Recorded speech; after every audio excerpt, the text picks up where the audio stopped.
श्री गोपाळ कृष्ण भगवान की जय। लीळा नंबर 124।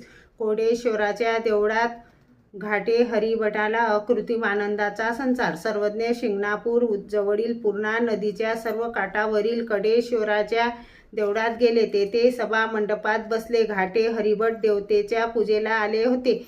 ते बाहेर निघाले त्यावेळी सर्वज्ञांना पाहिले। तांब्याच्या वाटीत पाणी होते। ते सर्वज्ञांच्या श्रीचरणावर टाकले। साष्टांगी तुळशी पत्राने पूजन केले आणि सर्वज्ञांपासून त्यांना अकृत्रिम आनंद येऊ लागला। यावर सर्वज्ञांनी चांगदेव भट्टाला कुकडीयाचा दृष्टांत निरूपण केला। कुकडी असे ते अंडी घाली पिली होती तयासी पाकवाये अमृतकडा असे ते संचरे तयातव तिये वाढती।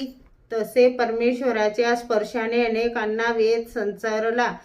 जसे गोप चोडीस गोपाळाला, अचलपुरास गरुड घोड्याला, बडगावी काकोसाला, आपे गावी विष्णू भटाला।